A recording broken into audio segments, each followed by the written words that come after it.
Merci d'être là tout le monde ce soir. Merci de prendre ce temps-là avec nous, d'être là pour nous soutenir. Vraiment un plaisir d'être ici à Saint-Anselme dans Bellechasse.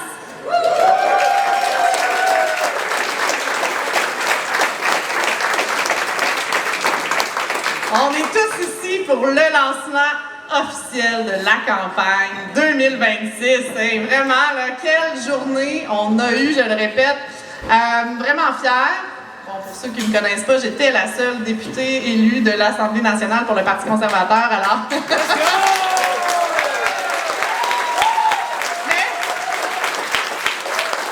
Mais je ne serai pas la dernière. On va travailler fort pour les 39 prochains jours, jusqu'au 5 octobre, pour faire élire le plus possible de députés conservateurs pour rentrer par la grande porte à l'Assemblée nationale.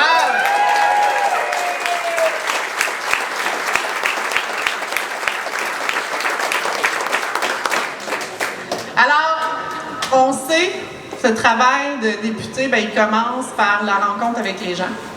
Si on veut être député, on doit vouloir travailler pour le bien de nos citoyens, les gens du Québec, les gens qui travaillent pas, les familles, nos parents, les aînés, les entrepreneurs. C'est pour eux qu'on est là et c'est pour vous qu'on est là et qu'on va faire campagne pour les 39 prochains jours.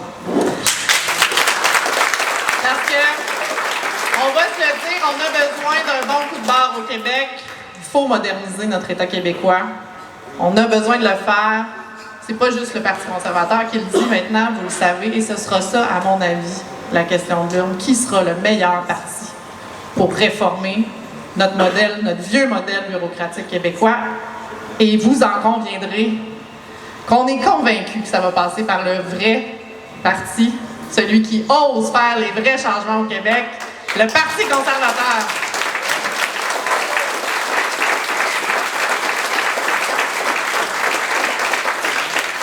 Alors, on a commencé, mais on va continuer d'aller à la rencontre des citoyens, à la rencontre des gens partout au Québec pour faire entendre votre voix, entendre ce que vous avez à dire aussi.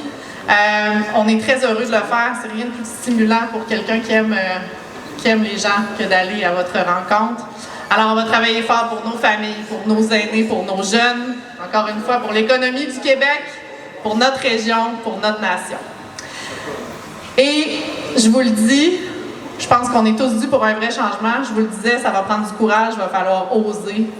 Et la seule personne, le seul chef parmi tous les partis au Québec, qui depuis des dizaines d'années garde le même discours, garde la même vision pour le Québec, un Québec plus efficace, avec un État moins gros, une place réelle pour la création de richesses grâce à nos ressources naturelles, grâce aux gens qui vont entreprendre et vouloir entreprendre, grâce aux familles et aux jeunes qui vont avoir assez d'argent dans leur poche pour penser à leur avenir, puis à faire des enfants, puis à acheter des maisons, puis à contribuer à la richesse collective. Et je vous invite donc à accueillir chaleureusement votre candidat dans Bellechasse et cette personne qui tient debout depuis des dizaines d'années, Éric Duhaime.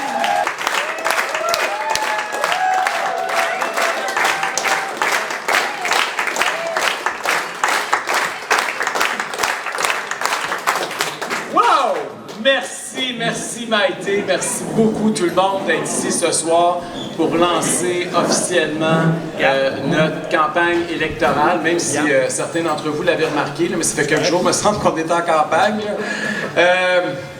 Ça me fait plaisir quand même de vous rencontrer ici, particulièrement dans Bellechasse, parce qu'il va se passer quelque chose le 5 octobre prochain. Puis Bellechasse, vous allez être l'épicentre de ce qu'on est en train de préparer. C'est d'ici que ça va partir. C'est vous autres qui allez donner le momentum. C'est pour ça qu'on part la campagne ici, parce que le 5 octobre au soir, on espère que le mouvement conservateur va se faire entendre à la grandeur du Québec. Puis c'est ici que ça va partir. On est l'épicentre de ce qui s'en vient pour le Québec. Ça fait des mois qu'on se prépare pour le début de la campagne électorale qui s'amorce. J'ai l'impression que moi, je me prépare depuis le début de ma vie pour l'élection qu'on va vivre dans les prochains jours. On va passer 5 belles semaines jusqu'au 5 octobre pour aller à la rencontre des Québécois. Puis je pense qu'on l'a déjà démontré au cours des dernières semaines, là, la pré-campagne a très bien été. Hein?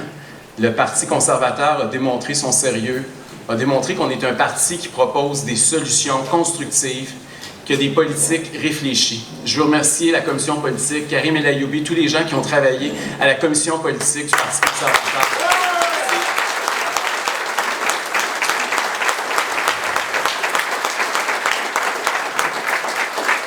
Le parti a fait des pas de géant grâce au travail militant des 4 dernières années. On va dévoiler tout au long de la campagne, évidemment, d'autres politiques solides, d'autres politiques réfléchies là, dans beaucoup de secteurs de l'économie québécoise. On va être la vraie alternative aux vieux partis au Québec. Tous les Québécois là, sont écœurés, sont tannés de tourner en rond. Ils veulent enfin sortir du statu quo, du vieux modèle encrassé, bureaucratique, et on veut, comme dirait Marcel Bouchard, remettre le Québec en mouvement. Et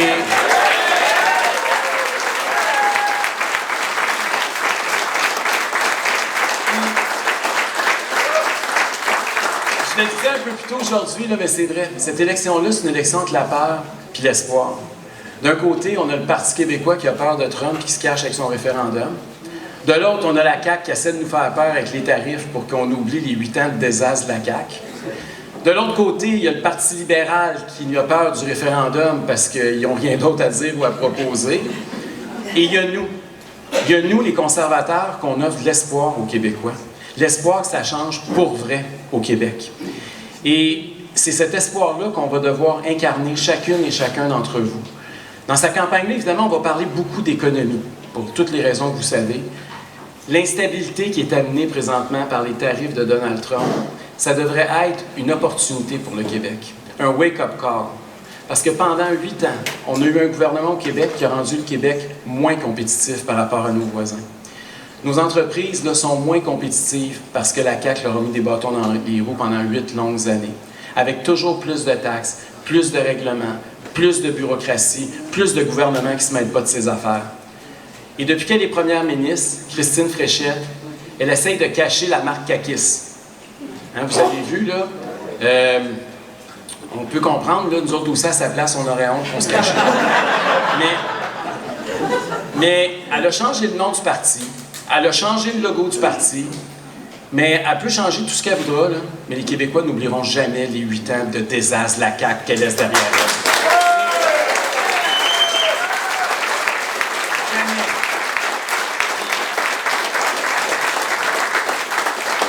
Puis aujourd'hui, elle a beau avoir changé le logo de la CAQ, elle a quand même trouvé le moyen de ne pas le mettre sur ses pancartes sur son autobus.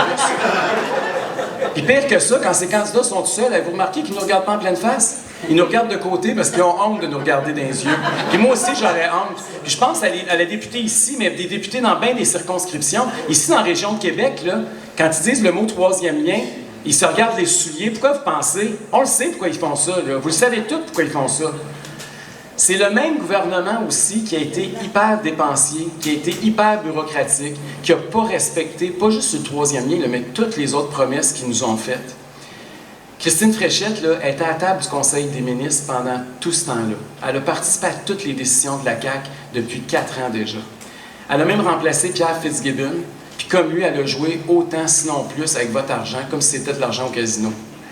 Elle n'a aucune intention de dépoussiérer le vieux modèle québécois bureaucratique. Pour elle, il n'est pas question de baisser vos taxes puis vos impôts. Puis pire que ça, nous, on propose des coupures. Vous le savez, là, on a dit qu'on allait couper 47 milliards de dollars dans les dépenses publiques au cours des 5 prochaines années. Ça représente 5,5 % des dépenses totales du gouvernement. Si vous enlevez les subventions aux entreprises, on parle de 2,5 %. Madame Fréchette, là, a dit qu'on veut démanteler l'État, qu'on veut le passer à tronçonneuse. Pour elle, couper 2 % du budget, c'est passer ça à tronçonneuse. Ça vous donne une idée comment elle aime dépenser et qu'elle est prête de gérer? Elle n'est tellement pas capable, elle a passé l'été à se promener avec le vote chéquier, avec votre argent. Elle a dit d'aller faire 64 annonces, puis elle a dilapidé plus de 2 milliards de dollars pour acheter des votes aux 4 coins du Québec. Madame Fréchette, là, c'est l'icône, c'est le symbole de ce qui ne marche pas au Québec. C'est le symbole du statu quo. C'est le symbole du vieux modèle québécois dont il faut se débarrasser le 5 octobre.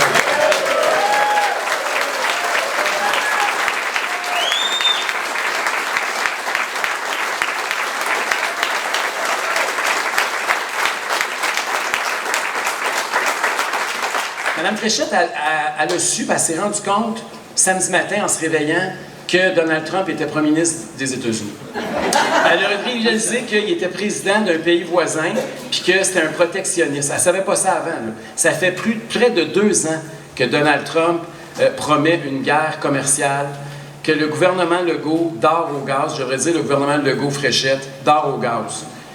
Ils se sont réveillés samedi matin, puis là, ils ont annoncé des mesures à très court terme. Hein? Ils veulent qu'on fasse des chèques puis qu'on donne des prêts aux entreprises, comme ils ont fait dans une autre crise il y a 5 ans, pour les endetter encore plus puis les fragiliser encore plus à long terme. Là. C'est tout le contraire de ce que propose le Parti conservateur du Québec. Oui, à court terme, on n'aura pas le choix d'aider les entreprises, on ne veut pas laisser tomber notre monde, puis surtout pas nos travailleurs. Cela étant dit, il fallait se préparer à cette crise-là, puis il faut se préparer parce qu'elle risque de durer longtemps aussi pour l'avenir. Hein? L'Ontario, le gouvernement conservateur en Ontario, il n'a pas attendu samedi matin pour se réveiller. Là. Lui, ça fait 2 ans qu'il a dit, garde, on va abolir les barrières interprovinciales pour aider le commerce, pour aider nos entreprises à exporter et à importer ailleurs au Canada. Parce que malheureusement, le protectionnisme, c'est pas juste entre le Canada et les États-Unis, c'est aussi entre nos provinces. Mme Fréchette, elle a fait quoi? Elle a dormi au gaz. Pire que ça, en juillet, Legault ne serait plus là, elle ne peut pas blâmer ça sur l'équipe d'avant. Là. En juillet dernier, le Québec a été la seule province sur 10 qui a refusé de signer une entente de libre-échange sur la vente d'alcool. Elle a choisi de défendre le monopole de la SAQ plutôt que de défendre les Québécois et les consommateurs du Québec. C'est ça, Christine Fréchette. C'est tout pour défendre le modèle et la bureaucratie, puis rien pour le monde ordinaire. Et c'est un bel exemple. Là. On a encore eu un bel exemple. Puis, aujourd'hui, vous l'avez vu, là, à la sortie depuis quelques jours, son slogan, qui est apparu ses pancartes cette nuit, là, « Avançons ». Je m'excuse, là, mais quand il y a un mur, tu dis pas ça à personne. Et Mme Fréchette, elle nous a conduits dans le mur. Puis aujourd'hui, elle nous dit « Avançons ». Ça n'a pas de sens. Elle aurait dû retenir mes slogans. Moi, j'en ai proposé, vous vous souvenez? J'avais dit, on pourrait prendre avec Christine, on se ruine. Là, le monde m'a dit, ben non, on peut pas dire ça, c'est trop personnel, on peut pas l'appeler par son prénom. Je dis, OK, on va prendre son nom de famille. Avec Fréchette, on s'endette. Pour nous, au Parti conservateur, là, ce qu'on propose au niveau des tarifs, c'est un plan clair. On veut te donner un coup de barre à notre économie pour résister au protectionnisme américain. Je vous l'ai dit tantôt, on veut couper 47 milliards en gaspillage de bureaucratie pour réduire la place de l'État dans l'économie. On veut aussi une baisse des impôts sur les revenus des sociétés pour que le Québec redevienne une juridiction attractive sur le continent pour ceux et celles qui veulent investir. Et aussi pour que les entreprises aient des liquidités pour traverser la crise sans nécessairement recourir à des subventions qui vont les endetter. 3, on veut une déréglementation massive. Ça, il faut que je parle de ça. Là. Au Québec, il y a 150 000 obligations réglementaires. En Alberta, il y en a 60 000. Vous êtes 2,5 fois plus contrôlé, plus réglementé, avec plus de paperasse puis plus de bureaucratie. Puis l'Alberta, là, ils ne sont pas plus fous que nous autres, mais ils sont pas mal plus riches que nous autres. Et c'est ça la différence. La 4e affaire qu'il faut faire, c'est pas compliqué, c'est exploiter nos ressources naturelles. Hein?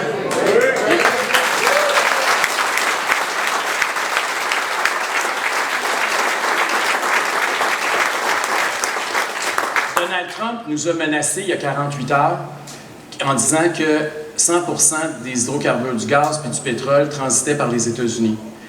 Malheureusement, il a en grande partie raison.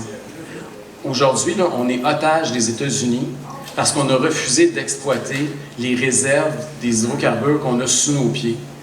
Le Québec, là, est un des endroits qui a une des réserves non exploitées les plus importantes au monde. Puis au lieu d'en profiter, puis d'en faire profiter nos travailleurs, puis d'en faire profiter le Québec, on a choisi de rien faire avec ça, puis on a choisi d'interdire même l'exploitation de notre ressource. Puis aujourd'hui, on est otage des Américains. Bien, nous, Parti conservateur, là, on veut que le Québec devienne souverain en matière énergétique, puis on ne veut plus être obligé de dépendre de M. Trump.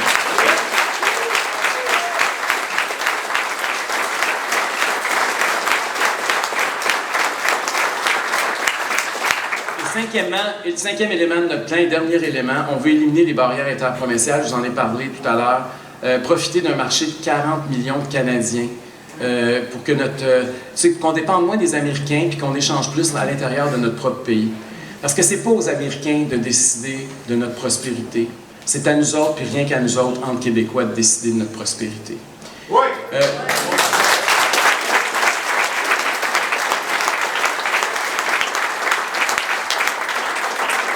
Je veux aussi également vous parler de santé. Karim va être content. Puis mais pas juste Karim qui est content.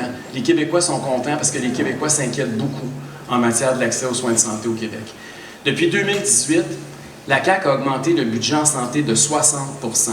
Hein? Ils ont mis beaucoup, beaucoup plus d'argent. Puis aujourd'hui, en avez-vous plus pour votre argent, vous pensez? Non. Les Québécois attendent maintenant 40 minutes de plus à l'urgence. L'urgence était de 4h20, aujourd'hui c'est 5h. C'est pire. Ils ont mis 60 000 $ de plus, puis ils ont réussi. Ils ont garoché de l'argent sur un problème en pensant qu'ils allaient le régler. Le problème, là, c'est pas qu'ils n'ont pas garoché assez d'argent ou trop d'argent. Le problème, c'est qu'il faut avoir de la concurrence en santé si on veut améliorer l'accès aux soins pour tous les Québécois. Et au Parti conservateur, on propose d'additionner donc la contribution du privé pour soigner plus de monde puis pour que ça coûte moins cher. On veut un système universel, évidemment avec la carte. On veut garder la carte d'assurance maladie, mais si le privé réussit à le faire pour moins cher, puis plus rapidement, puis qu'il y a des délais déraisonnables du côté du public, on veut que vous puissiez aller vous faire soigner gratuitement avec votre carte d'assurance maladie dans une clinique privée.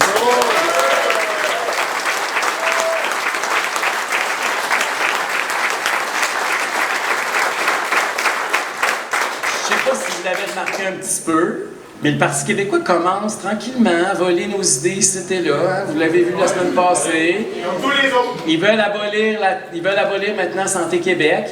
Ils disent qu'ils veulent couper les subventions aux entreprises, éliminer le Fonds de développement économique. Ils disent qu'ils veulent même revoir le monopole de la SAQ. J'ai l'impression que Paul Saint-Pierre Plamondon avait lu mon livre. Mais savez-vous qu'est-ce que ça veut dire? Ça veut dire que nos idées sont de plus en plus populaires au Québec. Puis ça, bravo à vous.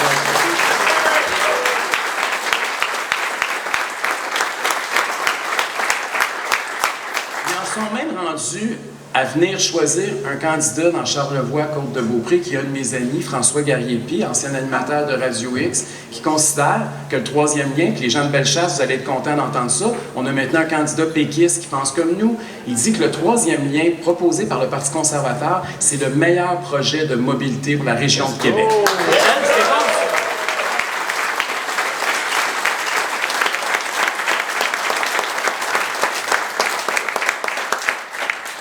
Par exemple, sur laquelle Paul Saint-Pierre Plamondon nous suit un peu. C'est quand on parle du privé en santé, puis des syndicats, évidemment. Pourquoi vous pensez? Bien parce qu'on le sait, là, il y a un deal avec Magali Picard de la FTQ. C'est pas moi qui le dis, elle l'a confessé au micro de Patrick Lagacé il y a quelques mois. Puis, pensez-vous sérieusement qu'on peut faire confiance à un parti qui mange dans la main des centrales syndicales pour sortir du statu quo? Non. Jamais. Ils couchent avec les forces d'immobilistes du statu quo au Québec. C'est pas eux qui vont nous en sortir, c'est eux qui nous ont plongé dedans et qui veulent nous y maintenir. Il faut jamais oublier ça. On va aussi avoir, évidemment, plusieurs solutions pour nos jeunes, pour nos familles qui en arrachent beaucoup en ce moment au Québec. Là. Je pense que tous les candidats peuvent en témoigner. Là. Ce qu'on voit, là, c'est les gens en arrachent, puis c'est la première chose dont le monde nous parle. Comment l'épicerie nous coûte cher, comment l'hypothèque, ils ne savent pas comment ils vont en renouveler, comment un nouveau loyer, quand ils sont obligés de chercher un nouveau loyer, comment c'est difficile. Les temps sont durs au Québec, comment le plein d'essence à tous les semaines, ça fait de plus en plus mal. Où sont le Parti québécois et la CAQ quand on parle des familles, puis de la classe moyenne, puis du fardeau fiscal au Québec, vous pensez? Ils sont pas là. Ils sont pas là pantoute. Je vous rappelle qu'en 2022, Paul Saint-Pierre Plamondon a dit, quand on lui a demandé s'il voulait baisser les impôts, puis je le cite, c'est pas moi qui l'a traduit, c'est lui qui l'a dit dans la langue de Shakespeare, « Over my dead body ». Christine Fréchette, elle a fait à peu près la même chose, là. On ne peut plus baisser les impôts, ce serait, dit-elle, un démantèlement de l'État. Hein? Baisser les impôts, c'est démolir l'État, ça va bien?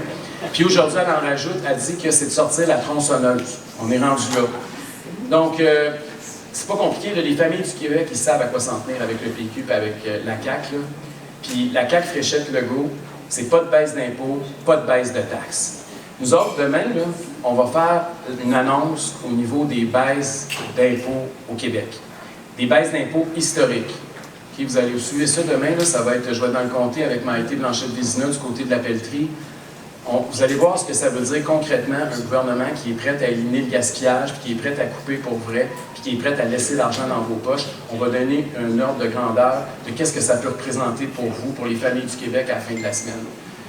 Puis, parce que nos adversaires, là, ils n'ont rien à dire aux familles qui travaillent dur puis qui n'arrivent plus parce que le gouvernement, il en prend toujours trop sur le chèque de paye, puis il en prend toujours trop à la pompe avec les taxes de toutes sortes, notamment la taxe carbone.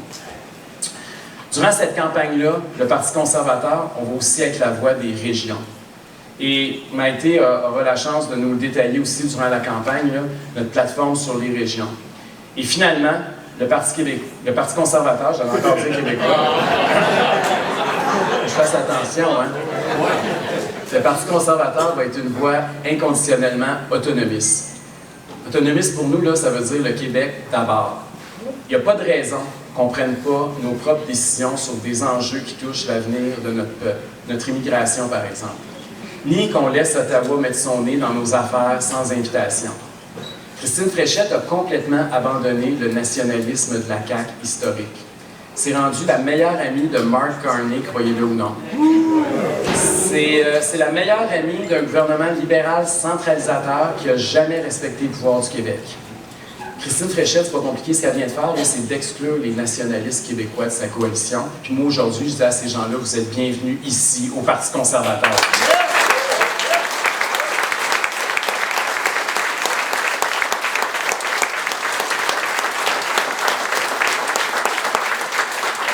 Saint-Clair Plamondon, ben lui, il va attendre. Il va attendre après les États-Unis, après la fin de Trump, pour faire un troisième référendum perdant dont personne au Québec ne veut. En 2022, juste pour vous donner une idée comment les temps changent, son slogan, c'était « Le Québec qui s'assume pour vrai ». Je pense qu'il ne l'a pas utilisé cette année.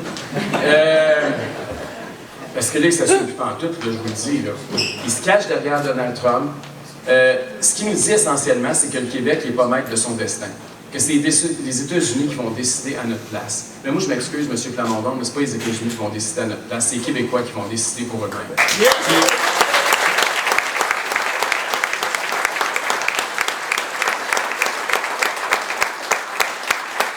Nous autres, en tant que conservateurs, on n'attend pas après personne. On n'attend pas après Mark Carney. On n'attend pas après Donald Trump pour défendre notre nation québécoise. Dès maintenant, on veut renforcer le Québec de l'intérieur avec une constitution rassembleuse, avec une loi inspirée de l'Alberta pour bloquer les ingérences fédérales dans nos compétences. C'est très clair qu'aujourd'hui, la place des nationalistes pragmatiques, des vrais autonomistes qui veulent faire gagner le Québec dès maintenant, bien, c'est au Parti conservateur du Québec.